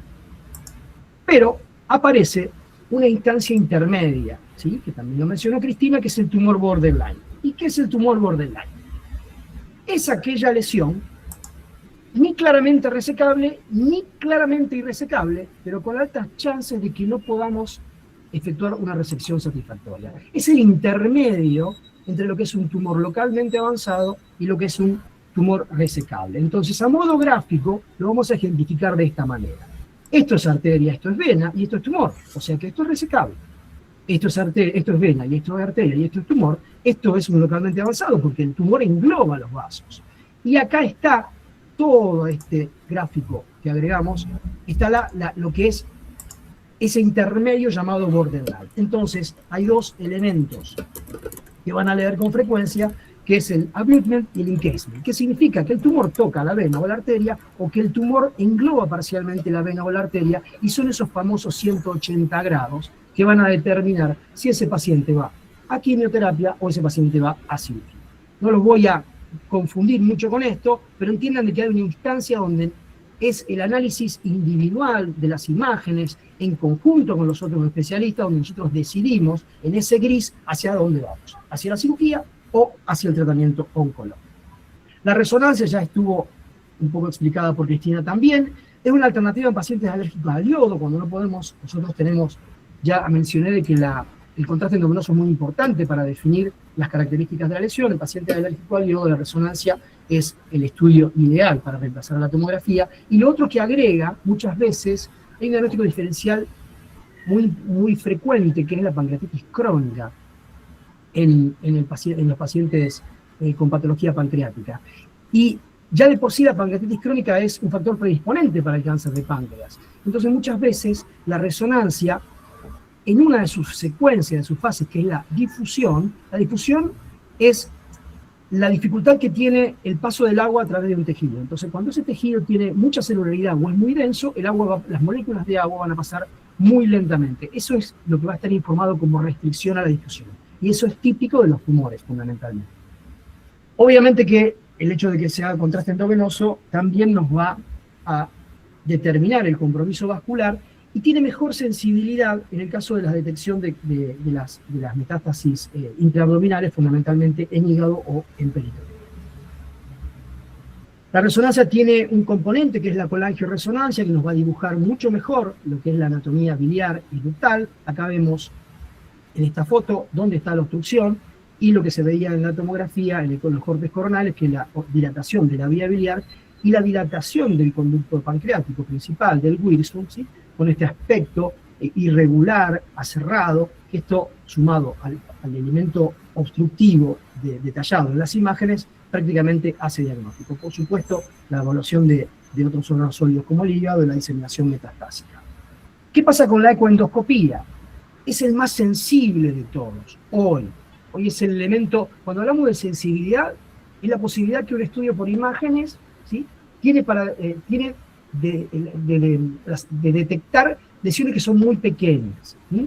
Entonces, vamos a ver que el tumor de páncreas no va a alcanzar tamaños de 5, 6, 7, 10 centímetros. En general son lesiones muy chicas, 2 a 3 centímetros. Entonces, eso es muy fácil de verlo por tomografía, pero siempre llegamos tarde, ¿sí? Lo ideal es tratar de ver lesiones muy pequeñas, menores a 2 centímetros, y en ese caso es la ecoendoscopía la que mejor sensibilidad tiene. ¿Cuál es el problema? En este momento son los costos, por supuesto. Por eso es que no es de primera elección, ¿sí? Pero sí la utilidad que tiene es en algunos pacientes en los cuales el diagnóstico no hace a la indicación quirúrgica de inmediato, como por ejemplo los borderline, que no son quirúrgicos, los localmente avanzados, es la única forma que tenemos, o la mejor forma para poder tomar biopsias. No podemos hacer una biopsia transabdominal de una lesión pancreática. Eso va a producir ese arrastre de células en el trayecto entre la punción y la pared abdominal, y no está indicado por diseminación. Por lo tanto, a través de una ecoendoscopía, por vía transduodenal, se localiza el tumor y se punza y se establece el diagnóstico histológico, ¿sí? Sirve, por supuesto, para establecer diagnóstico diferencial, mencioné la pancreatitis crónica, otro tipo de lesiones sólidas pancreáticas. La indicación, como ya mencioné también, en el caso de pacientes que van a ir a neoadjuvancia, o sea, que van a hacer un tratamiento quimioterápico previo, o que no van a ser operados y tienen que tener un tratamiento quimioterápico paliativo. Igualmente, fundamentalmente desde el punto de vista burocrático, en muchas obras sociales exigen el diagnóstico y la confirmación para poder autorizar el tratamiento, y la forma es por una biopsia, ¿sí? A futuro, esperaremos de que la ecoendoscopía y la punción transduodenal también contribuya a lo que es el avance genético, biología molecular, y a efectuar tratamientos más personalizados, que eso lo hablaremos más adelante. El PET es la forma de estadificarlo en forma sistémica, y la utilidad que también tiene es en el control postoperatorio, ¿sí? Fundamentalmente para detectar recidivas locales o a distancia, ¿sí? En este caso vemos una imagen donde aparece una recidiva local, a nivel del sitio de resección, o alguna lesión ya diseminada a nivel de hígado. Entonces, una vez que nosotros tenemos el diagnóstico y definimos, según la clasificación, cuál va a ser el tratamiento, ¿sí? ¿Qué es lo que vamos a definir? En un paciente que tenga una lesión localizada, borderline, localmente avanzada o avanzada, ¿sí? Pero no nos tenemos que olvidar de que estamos tratando a un paciente. Entonces no vamos a evaluar solamente la foto de la tomografía o de la resonancia. Vamos a considerar si ese paciente es apto para este tratamiento quirúrgico, porque ya vamos a ver la agresividad que conlleva una resección pancreática. Entonces, vemos las comorbilidades del paciente, nosotros vemos un paciente en general mayor de 60 años, ¿sí? El performance status. ¿Qué es el performance status? O sea, es la capacidad que tiene un paciente de poder tener una vida normal, de hacer actividades habituales. Y eso se mide con una escala que se llama ECOG, ¿sí? Que van a leer ECOG 0, 1 y 2, y que el ECOG 0 es el que tiene una vida absolutamente normal, y el ECOG 2 es un paciente que no puede ni siquiera incorporarse o que está postrado en una cama. Entonces, esos pacientes no van a ser candidatos, aún siendo resecables, para un tratamiento agresivo, ¿sí? Son las consideraciones que tenemos que hacer en un preoperatorio. La edad lo pongo como signo de interrogación, porque no existe un límite, no decimos si tiene más de 75, 80 años no se opera, o si tiene menos, no. Justamente las comorbilidades y el performance status es el apoyo que nosotros tenemos para poder definir si un paciente va a ser apto o no para una cirugía, ¿sí? Con esto quiero decir que puede ser que un paciente de 50 años no sea apto para una cirugía, y si uno de 80, de acuerdo a cómo ese paciente se presenta para poder sobrellevar ese acto clínico. Entonces, si un paciente es apto y la lesión es localizada, la indicación es la cirugía. ¿En qué consiste la cirugía? Depende de la localización del tumor. Para aquellos tumores que están ubicados en la cabeza del páncreas, ¿sí? Forman parte de los llamados tumores periampulares, como cáncer de duodeno, cáncer de vía biliar o el ampuloma, la cirugía es la misma, es la duodeno-pancreatectomía cefálica. Tiene ya 110 años, una cirugía que está totalmente estandarizada, ¿sí? Y en esto consiste en resecar. Hay variantes, por supuesto, variantes técnicas, ¿sí? Resecar el antro, puede resecarse o no, con resecación pilórica, pero sí resecar el duodeno, primera sacisional, la cabeza del páncreas, la vía biliar, ¿sí? Y la vesícula en el caso de que el paciente lo tenga. Obviamente que acá tenemos en cuenta no solamente el hecho de la resección, ¿sí? Acá consideramos otros factores importantes, técnicos, y que van a ser importantes en cuanto al pronóstico del paciente, y es lo que nos va a terminar definiendo después el informe anatomopatológico definitivo, la estadificación definitiva. Y ahí mencionamos no solamente la resección orgánica, sino la linfadenectomía, ¿sí? O sea, el páncreas está rodeado de vasos, como ya vimos anteriormente, y todos los vasos están rodeados de ganglios. Entonces, el hecho de la resección de todos los tejidos que rodean al páncreas es muy importante, y tan importante como lograr márgenes negativos, ¿sí? ¿Por qué? Porque, si tenemos tiempo, después lo vamos a mencionar, es un tumor que, a pesar de tener un pequeño tamaño, produce una rápida diseminación, fundamentalmente por vía linfática y fundamentalmente por vía neuronal, ¿sí? Entonces, el hecho de hacer una resección con una linfadenectomía adecuada es muy importante en cuanto a lo que posteriormente va a ser el pronóstico de ese paciente en cuanto al tratamiento, obviamente, que va a ser quimioterápico en forma adyuvante. Perdón, entonces, este gráfico lo que demuestra es la reconstrucción, ¿sí? O sea, el páncreas que se seccionó se va a anastomosar en general con el intestino delgado, ¿sí? Lo mismo la vía biliar, y mantener el tracto digestivo anastomosando el estómago con la continuidad del asa yeyunar. Si bien dije de que esta cirugía ya tiene más de 100 años y es la misma cirugía, lo que ha cambiado es la vía de abordaje, ¿sí? Y no es solamente desde el punto de vista de la menor agresividad, ¿sí? Porque nosotros hablamos de lo tradicional, que es la cirugía convencional, con incisiones amplias, ¿sí? Con agresión importante para el paciente. Posteriormente se agregó la cirugía laparoscópica, ¿sí?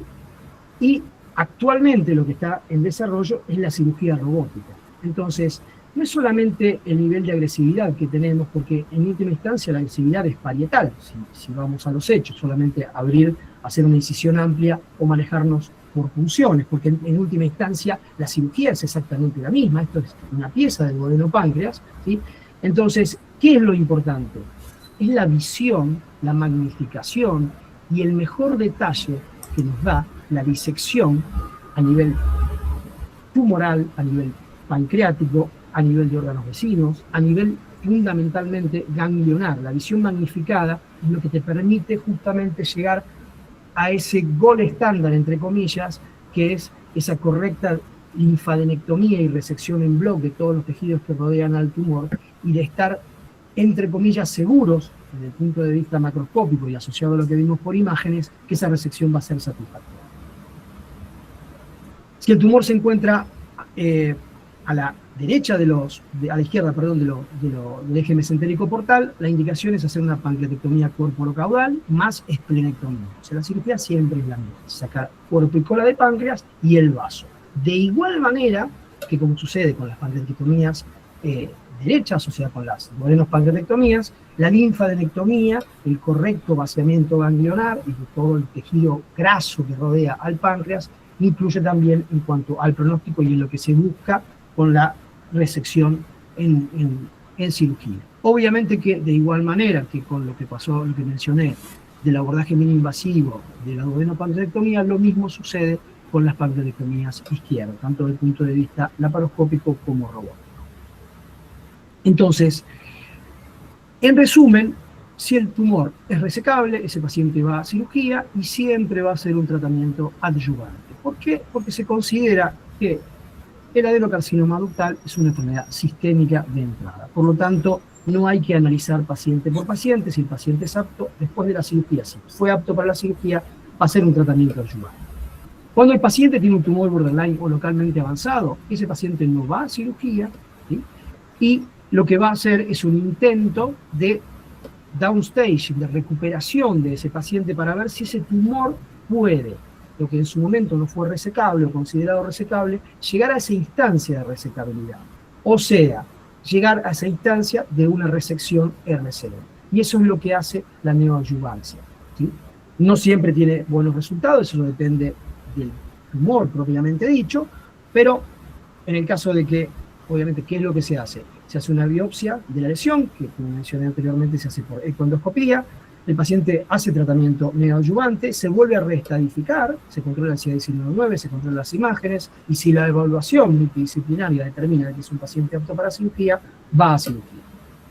Y en el caso de los estadios avanzados, el tratamiento es solamente quimioterápico. Esos pacientes en este momento no son recuperables. Existe otro tipo de manejo en pacientes que no son candidatos a cirugía, que es la necesidad de paliar las complicaciones. ¿Y las complicaciones cuáles son? Son las más comunes, es la obstrucción biliar y la obstrucción digestiva. Esto es histórico, esta foto es histórica, esto es lo que se hacía anteriormente, cuando ese paciente no era candidato a una cirugía, como estaba ictérico, como no podía comer por obstrucción del ángulo duodeno-yeyunal, se hacía una derivación mixta bilio-digestiva, de la vía biliar con el intestino delgado, o sea, una hepático-yeyunostomosis, y del estómago con la misma yeyunal, una gastro-yeyunostomosis. Esto ya no es así en este momento, o sea, cuando se diagnostica una oclusión biliar, hoy el tratamiento es mini-invasivo, es poco agresivo. ¿De qué manera? Endoscópico o percutáneo. ¿Sí? Endoscópico significa que a través de una endoscopía digestiva alta, el gastroenterólogo accede a la papila y a través de la papila coloca un stent que en general, si el tratamiento va a ser definitivo, es un stent metálico, y si es un paciente que, supongamos, tiene que hacer un tratamiento neoadyuvante o que por alguna razón se demora la cirugía, es un paciente que está ictérico, se puede colocar un stent de plástico, ¿sí? Que va a tener poca duración, pero que es lo que va a permitir contemporizar esa ictericia, mejorarla y que llegue en mejores condiciones a una cirugía. La otra opción es colocar, un drenaje biliar y después a través de ese drenaje biliar colocar un stent, y eso se puede hacer por vía percutánea, transhepática, ¿sí? De igual manera o cumple las mismas funciones que la colocación de un stent o por vía endoscópica. En el caso de las obstrucciones digestivas, acá vemos muy bien cómo hay un estómago prácticamente en palangana, ¿sí? Lo típico de un cáncer de estómago, pero en este caso con una distensión marcada del duodeno. ¿Por qué? Porque el tumor está a nivel cefálico y obstruye la tercera, cuarta porción del duodeno o la primera asa yeyunal, ¿sí? Acá vemos el tumor, la dilatación de la atrofia corporacaudal a nivel del páncreas y la obstrucción a nivel digestivo. En ese caso, también se evita en este momento llevar a un paciente a cirugía y el tratamiento es mini-invasivo. ¿De qué manera? En vez de colocar un stent, como anteriormente vimos en la vía biliar, este stent se coloca en el tracto digestivo, ¿sí? Por diferentes técnicas se logra franquear la obstrucción a nivel de la luz duodenal y se coloca un stent metálico autoexpansible por vía endoscópica o por vía transgástrica en este caso, ¿sí? Eso se hace por vía percutánea, ¿sí? Son las dos vías de acceso que uno puede tener al tubo digestivo. Entonces con esta foto vemos el antes y el después. Esto es lo histórico en cuanto a lo que era la cirugía convencional como derivación biliodigestiva, y acá vemos en esta foto un stent colocado a nivel duodenal y un stent biliar para paliar los dos tipos de obstrucción. La última complicación, ¿sí? Si recordamos la anatomía pancreática, ¿dónde está ubicado? Pusimos que estaba en el retroperitoneo. ¿Qué es lo que tiene por detrás? Los grandes vasos, la vena cava y la aorta, y la columna. Entonces, ¿qué hay en esa zona? Está todo el sistema neuronal, ¿sí? Que proviene de la médula espinal, que se va a encargar de la inervación del tracto digestivo. Entonces, en esa zona lo que encontramos son los nervios espláncnicos pertenecientes al plexo solar. Entonces, el tumor, ¿qué es lo que va a hacer? Invade rápidamente las terminaciones nerviosas, ¿sí? Adyacentes, y lo que tiene este paciente es un dolor importante, un dolor intratable. Es un dolor lumbar, parecido a las complicaciones, hernias de disco, complicaciones vertebrales, pero dolores que van increyendo y que paso a paso lo que va sucediendo es que ese paciente no va respondiendo a la medicación por vía oral o medicación endovenosa. Entonces uno empieza con fármacos normales, derivados de la aspirina, pasan los derivados de la morfina, y en última instancia no responde a nada. Entonces, en ese caso, lo que se hace es, anteriormente desde el punto de vista quirúrgico, hoy se hace en forma percutánea, ya sea bajo tomografía, bajo radioscopía por arco en C, o incluso por vía ecoendoscópica, se infiltran a ambos lados de la aorta, ¿sí? Los nervios espláncnicos con alcohol diluido al 50%. Eso es lo que se denomina esplancnicectomía química. Se destruyen esos nervios y ese paciente deja de tener dolor, ¿sí? Ese tratamiento, por la sobrevida que tienen estos enfermos cuando ya están en un estadio avanzado, alcanza para paliar la sintomatología. ¿Y qué es lo que uno busca lograr en estos enfermos? Que ya, si de por sí la enfermedad no es tratable o no es curable, por lo menos que lo que les queda de vida sea con una calidad lo mejor posible. O sea, si existe una vida digna, que también tengan una muerte digna. Entonces, que no se mueran histéricos, que puedan comer por boca y que no tengan dolor. ¿Tenemos un ratito de tiempo? 5 minutos más. Tenemos. Bueno, entonces, a modo de resumen, un poco integrando lo que ha hablado la doctora Nazurdi y la doctora Nocito, nos encontramos con una lesión que realmente el pronóstico por los datos estadísticos es nefasto, si lo vemos de esa manera, porque si bien tiene baja incidencia, esto es lo que llama mucho la atención. Fíjense lo que es coeficiente de muerte e incidencia. Prácticamente los que tienen el cáncer se mueren. Eso significa ese 0,98%. ¿Sí? ¿Y cómo llegamos tarde? ¿Por qué? Porque un 10 o un 15% pueden ser candidatos a una cirugía, o sea, los que dijimos o clasificamos como resecables, pero la gran mayoría o se presentan como tumores localmente avanzados o más aún como metastásicos. Entonces, ¿por qué pasa todo esto? ¿Por qué este tumor es tan malo? ¿Sí? ¿De qué depende? Depende del tumor, depende del diagnóstico, del tratamiento o del paciente. Si vamos al tumor, tenemos que tener en cuenta esto. Este tumor tiene una codificación genética muy compleja y el resumen es fundamentalmente porque genera un estroma, una cáscara que lo rodea, que se llama estroma denso fibroso desmoplásico, que lo único que hace es cambiar el tejido conectivo normal que hay en cualquier órgano por estas células estrelladas, y es ahí donde ese factor predisponente que hablaba la doctora Nocito, el Carras, es donde más actúa, es el motor de todo esto. Entonces esto genera un microclima hipovascular e hipóxico. ¿Qué significa eso? Que no le va a llegar, no le van a entrar las balas, o sea, cualquier intento terapéutico por vía endovenosa, ese paciente tiene una coraza, un búnker que le impide que esa medicación pueda llegar. Y no solamente eso, sino que cambia tanto el metabolismo celular que se transforma en autónomos.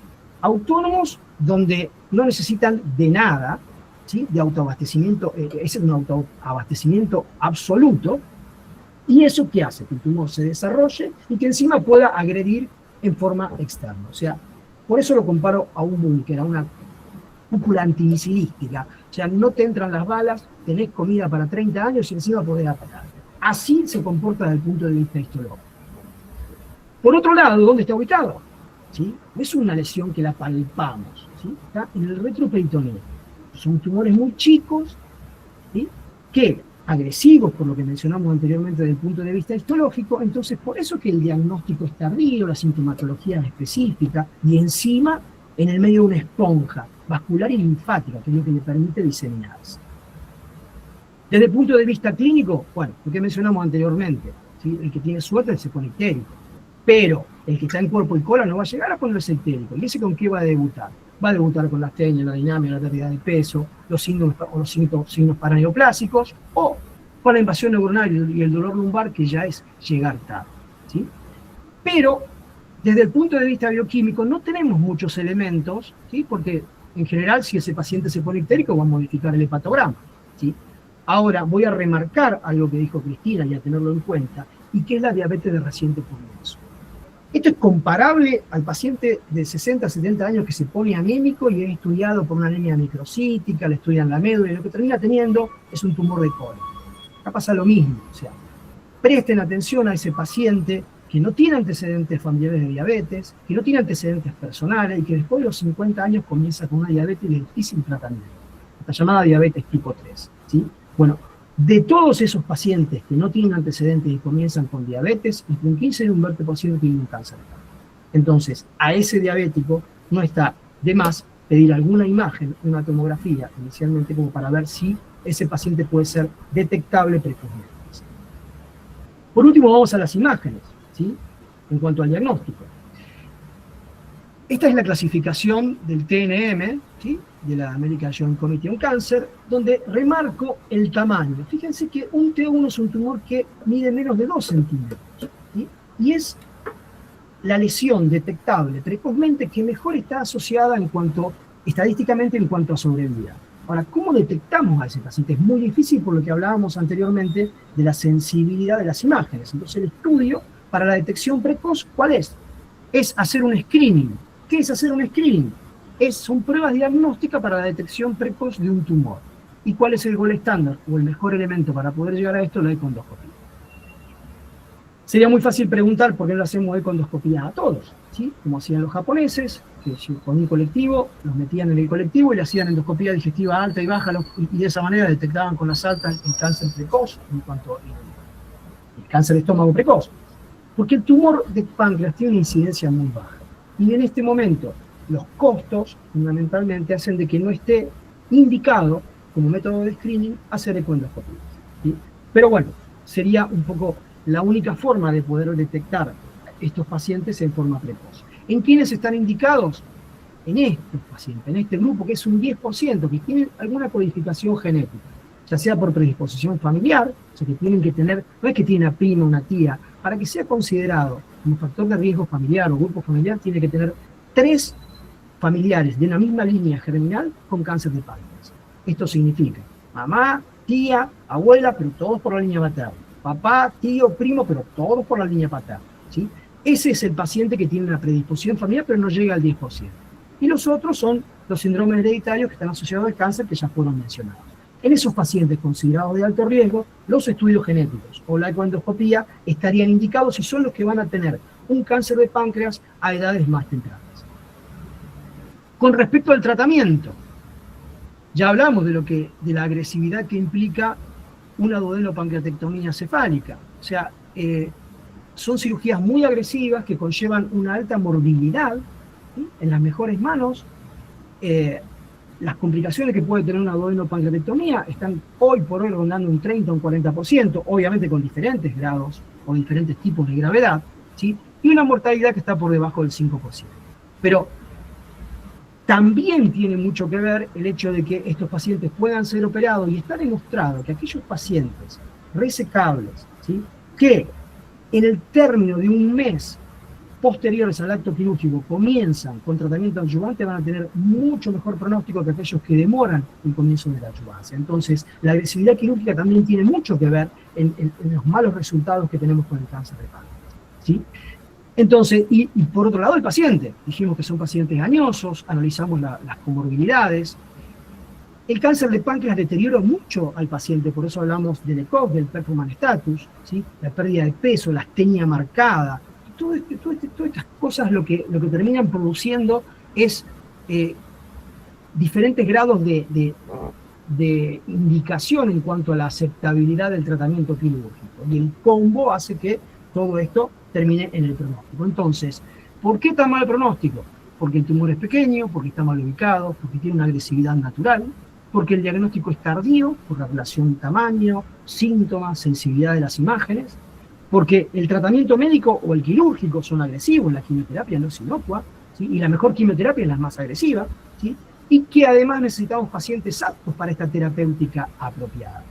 Entonces, ¿dónde está la luz de esperanza en todo esto? El mundo sigue cambiando y sigue modernizándose. Entonces, si tenemos una pulseada entre el bien y el mal, ¿qué nos va a ayudar? ¿En qué nos va a ayudar el diagnóstico? En que podamos tener mayor sensibilidad para la detección precoz. ¿En qué nos va a ayudar la cirugía? En que, puse el ejemplo de la cirugía robótica, podemos tener mejor definición en cuanto a la resección, a la visión de los ganglios, a una correcta linfadenectomía, al tratamiento de la lámina posterior. Obviamente la oncología, que siga avanzando en todos estos estudios donde van apareciendo nuevas drogas o nuevos targets para poder entrar en esa coraza, en ese búnker que representa el adenocarcinoma de páncreas. Y por supuesto, de la mano del avance con la oncología, lo que es la genética y el avance de la biología tumoral. Yo creo que todo esto, unos más rápidos, otros más lentos, lo que esperemos que dentro de unos años, como mencionó Cristina, que se espera que para el 2030 sea la segunda causa de muerte por cáncer, no sea tan así, y si no, lo antes posible que esto pueda de alguna manera tener o avanzar en cuanto al pronóstico. Bueno, esto ha sido todo lo mío. Tuve que ir un poco más rápido por cuestiones de tiempo, así que les agradezco la atención y estamos para las preguntas ahora. Muchas gracias, doctor. Estamos para preguntas. No sé si los que continúan en la llamada tienen alguna pregunta para los doctores. Yo por el momento quería consultarles a usted, doctor, que mencionó que dentro de la complicación de la invasión del plexo solar, ¿no? ¿Se podría eso observar previamente cuando se realiza la estadificación por imágenes? Por ejemplo, que el paciente se presente con dolor previo a la cirugía, con un dolor precoz, que lo haga sospechar que pueda ser vinculado al páncreas, o no hay posibilidades de que eso sea algo? No lo podés evidenciar con imágenes, solamente lo evidencias por la clínica, que justamente es la aparición del dolor lumbar, ¿sí? En la mención de la indicación quirúrgica, cuando hablamos de las características del paciente, hablamos no solamente de un borderline imaginológico, existe un borderline clínico. El borderline clínico está dado fundamentalmente por la pérdida de peso mayor al 10% y por la presencia de dolor lumbar. Y después hay un borderline bioquímico, que es lo que mencionó Cristina, que es un CA19-9 excesivamente aumentado, ¿sí? Está muchas veces relacionado con el hecho de la diseminación tumoral, ¿sí? Entonces, por eso es que se considera siempre, en general, una enfermedad sistémica, porque de entrada son agresivos y bueno, justamente no tenés más que las imágenes para determinar la parte anatómica de lo que es el TNM, pero la invasión neuronal no hay forma más que la clínica. Perfecto, muchas gracias. En el chat, Ana Laura pregunta si estaría contraindicado por algún motivo realizar biopsia en un tumor de páncreas en paciente de 80 años con sobrepeso, diabetes y hipertensión arterial.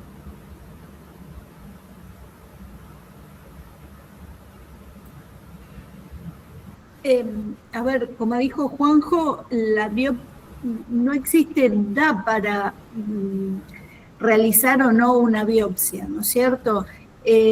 Como dijo Juanjo, no se hace transabdominal, que está ahora. Si el paciente tiene una metástasis hepática con una masa pancreática, lo que uno puede hacer es biopsiar ese hígado. O bien, si el paciente está en condiciones, realizar una ecoendoscopía con una biopsia en ese momento, pero nunca transabdominal. No sé si eso está contestado. Bien, perfecto. Dicen que sí. Yo tenía una pregunta, quizás si el resto de los participantes quieren mencionar en el chat o algo, pero yo quería consultarle a la doctora Ana Zurdi si, en cuanto a la toxicidad del FOLFOX que usted había mencionado, que es el fármaco que se utilizaría en el caso de aquellos tumores que no son resecables, si no me equivoco. No, es FOLFIRINOX. Ok, FOLFIRINOX, sí. Usted mencionó que tiene una toxicidad muy alta y que muy pocos lo pueden tolerar. Quería consultarle en cuanto, ¿cuál es el efecto terapéutico que tiene, que a pesar de que la tolerancia sea muy baja, sigue siendo uno de los fármacos que se sigue utilizando para, o que en principio se utiliza para aquellos tumores que no son resecables? Básicamente porque es una combinación de drogas. Entonces, cuando vos combinas, es como el ejemplo de este investigador de Barcelona, vos estás inhibiendo distintas vías, entonces cuando vos haces poliquimioterapia, estás tratando de matar a la célula por distintos lugares. Lo cual, como les dije, aumenta la toxicidad. Pero ese es el objetivo. O sea, con el oxaliplatino, con el irinotecan, con la leucovorina y la fluoropirimidina, tratar de matar por distintos lugares esa célula y de esa forma obtener respuesta. Yo lo que quería aclarar antes, con respecto a la pregunta que hicieron de la biopsia, que en la práctica clínica, si bien nosotros insistimos en tener una biopsia, muchas veces en los pacientes que tienen marcadores tumorales muy altos e imágenes que son altamente compatibles con una lesión pancreática, muchas veces nos peleamos con la obra social para que no necesitemos una biopsia. Ahora, aquel paciente que tiene una masa tumoral, pero tiene un marcador muy bajo, bueno, ahí puede entrar otro tipo de tumores, como son los tumores neuroendocrinos, que tienen tratamientos distintos y ahí sí necesitaríamos una biopsia. A veces, insistimos a veces en las obras sociales esto, a veces tenemos respuesta y otras veces no tanto. Perdón, yo quería preguntarle, bueno, Cristina y a Juanjo, ¿no?, que están en el centenario. ¿Se hace ecoendoscopía en el centenario o es imposible? Juan. Estás muteado, Juan. Sí, en realidad se hace, en este momento en el hospital no hay ecoendoscopio. No hay. Lo que hace la dirección es pagarle a un gastroenterólogo para que haga la ecoendoscopia. ¿Sí? Claro. Pero sí, tratamos de no sobreindicarla, visto y considerando el hecho de los costos. Entonces, nos manejamos con las imágenes, y sí, bueno, lo que dijo recién Cristina, a veces ni siquiera nos manejamos con las biopsias, sino ya los signos directos o indirectos por imágenes, y la CA19-9, como que ya te permite, te habilita para poder comenzar un tratamiento, ¿sí? A lo que dijo Cristina por este último slide, esperemos que algún día pueda la punción determinar, como sucede con un antibiograma, o sea, que vos determines y sepas qué tipo de célula tiene ese paciente y cuál va a ser el mejor quimioterápico de todo lo que vos tenés en la mesa para poder brindarle tratamiento, ¿sí? Creo que ese es un futuro, creo que eso es la medicina translacional, hacia donde se apunta, y es uno de los avances que creo que van a existir. Sí, y eso cada vez lo vemos más con estas determinaciones de ER2, de BRCA, que son los paneles de NGS, claro, o los famosos Foundation One, que están determinando 50, 200 genes distintos, y que cuando uno los recibe o tenemos la posibilidad de hacerlo, a la vez nos están indicando que para ese gen están haciendo un estudio de investigación clínica en alguna parte del mundo, ¿no? Eso, bueno, no es tan sencillo obtenerlo. El Foundation One está alrededor de $3.500. Hay otros paneles que son con menos genes, pero que están cerca de los $500.000. Pero son 50 genes, no es lo mismo. Pero hacia eso vamos. Sí, pero Cristina, ¿en Rosario hay alguien que haga NGS? Yo no conozco. No, se hace todo en Buenos Aires. Todo Buenos Aires, claro. Todo en Buenos Aires. Y todavía no tenemos nada de NGS acá. Es una lástima porque... La gente de FAI está desarrollando un programa que es Hereditas, creo que se llama. Hereditas, sí. Ellos lo están desarrollando, pero bueno, hoy por hoy se manda todo a Buenos Aires. Todo a Buenos Aires. Sí, y una cosa, ¿no?